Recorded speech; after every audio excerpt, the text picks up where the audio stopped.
Hello， 大家好，我係 Alfred。呢條片會同大家去食兩間東京嘅燒肉店，兩間都係走新派精緻一啲嘅路線，食材一樣係 A5 和牛，全餐飯都唔使自己落手燒，有師傅埋台做席前料理。除咗燒肉，部分和牛菜式會有啲變化，例如有壽司、吉列、壽喜燒等等。今日兩間餐廳其實係同一個集團，兩個唔同嘅分支。兩間我哋都點咗最貴嘅一人套餐，第一間人均15000 yen， 第二間係35000 yen 左右。燒肉牛五郎有幾間分店，今日呢間喺銀座，呢間餐廳都幾好生意，我哋提前咗幾日訂位，入座嘅時候係全院滿座，個環境 shot 係食完走嘅時候補拍嘅。今日我哋揀咗一個季節限定嘅套餐，每位14300 yen， 另外再加服務費同消費稅。上完前菜就有一杯松露和牛清湯，可以見到有幾片原片嘅松露，牛味同松露味都係好濃郁嘅。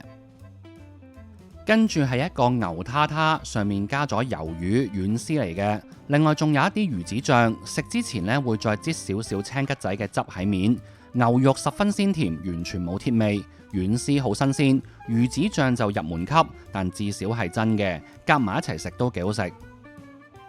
呢一種燒肉店就全程有師傅埋台做席前料理，有啲似傳統壽喜燒嘅做法，不過就唔係中年女士着住和服，而係後生仔女着住西式侍應制服。但我今晚坐望街景嘅吧台，師傅做嘢嗰陣呢，我就覺得佢唔係幾就手。啱啱燒緊呢一片呢，就係牛舌生薑燒，之後就上咗厚切嘅牛脷托同埋厚切嘅愛群肉。暫時出嘅幾款食材質素都係非常好，但食到呢一刻呢就有幾個問題。第一，出菜順序呢係唔跟餐牌；第二，負責招呼我哋嗰位師傅或者叫做侍應就唔係跟死一張台，而係一個人睇幾張台，所以有時燒燒下嘢會走咗去，嚿肉就會擺咗喺度燒到天荒地老。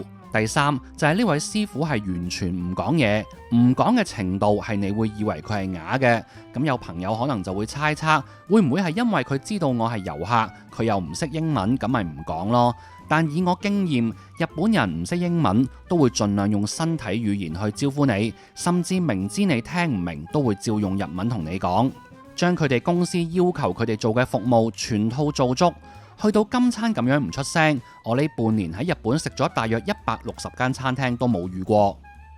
食完愛群肉就上呢度嘅招牌菜吉列牛，上面加咗塊原片嘅松露。食日式燒肉一定會有一啲清新嘅食物，用嚟間下場，喚醒一下我哋嘅味蕾。呢度就得意啦，竟然將水泡菜同沙律一齊上。睇翻餐牌，原本嘅設計根本唔係咁，但員工呢就完全唔跟啦，間場嘅食物就失去咗應有嘅作用。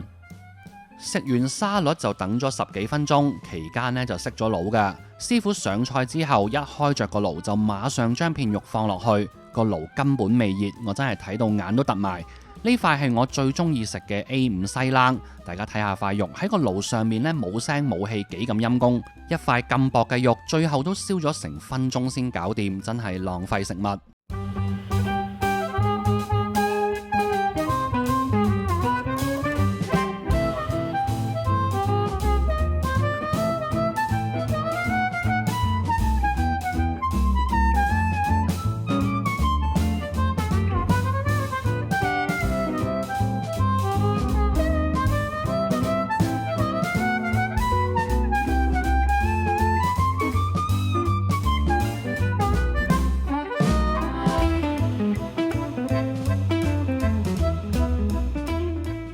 跟住呢，就係一塊 chuck flat 膊頭位，配上醬汁、蛋黃、一啖白飯，類似壽喜燒嘅風味。呢個做法而家日式燒肉都好流行，好多燒肉店都會有類似嘅做法。食咗冇耐就知道呢間餐廳出菜次序亂晒龍，但已經食晒所有燒肉，個一開波就要上嘅手卷都仲未出，咁就應該係漏單啦。所以去到呢個位呢，就同師傅講，佢就補翻俾我哋。但最後呢，又有啲搞笑嘢。食完手卷就食櫻花蝦和牛石鍋飯，飯焦好香脆，鹹鹹辣辣都幾惹味。之後仲有一客甜品喺度呢，就講下結論。食材同埋廚房出品都幾有水準，相比起傳統燒肉店淨係食燒肉，我幾中意呢種模式，多啲唔同嘅處理手法同味道上嘅配搭，味覺上可以一直保持新鮮感。今晚最大問題呢係埋台嗰位師傅，唔知係唔係個別案例，可能遇着另一位師傅會食得開心啲。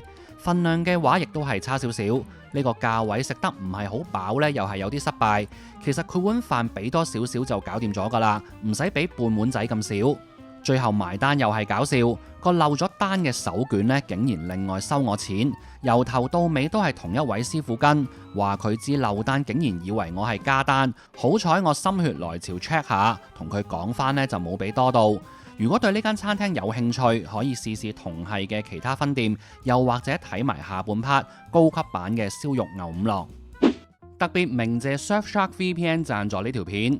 我哋上網潛在住好多唔同風險，例如有機會俾壞人追蹤到我哋去過咩網站、睇過咩資訊，甚至喺邊度上網，亦都有機會中電腦病毒。而 VPN 就可以降低以上情況嘅風險，上網就安全好多。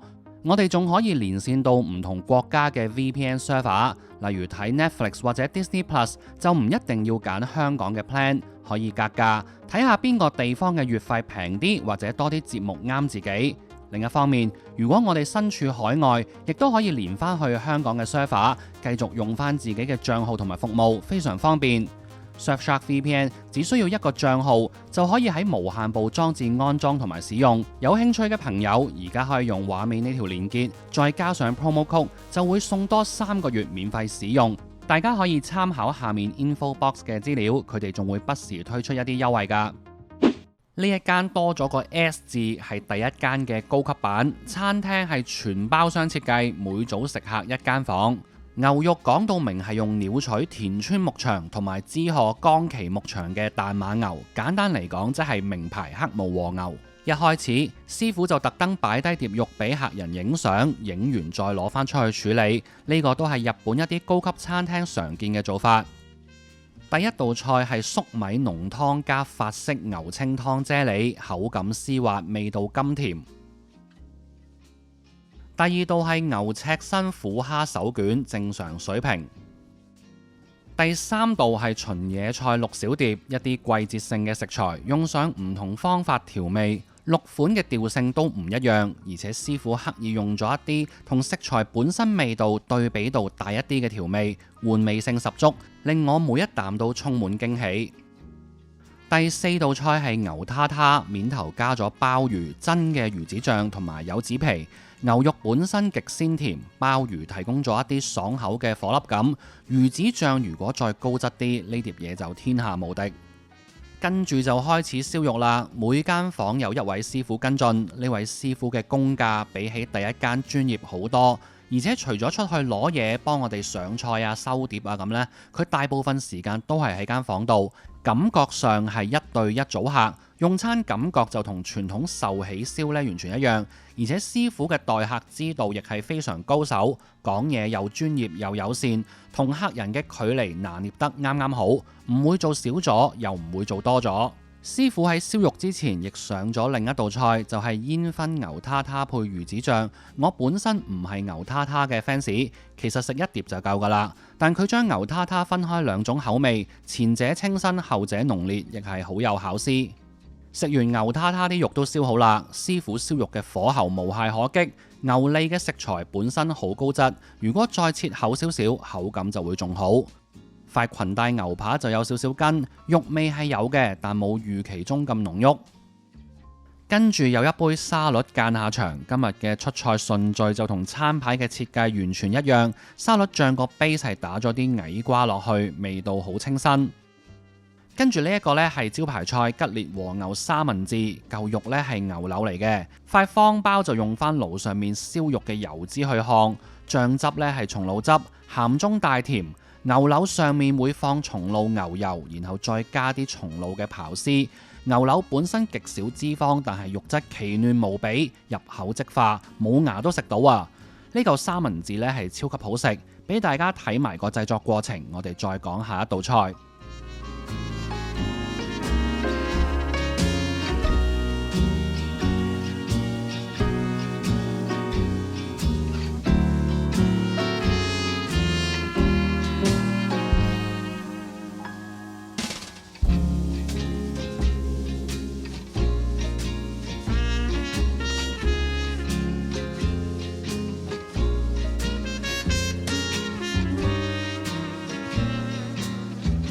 呢一塊呢就叫做 Shabu Shabu Style， 上面就加咗啲葱同埋紫蘇，食嘅時候就捲埋一齊食。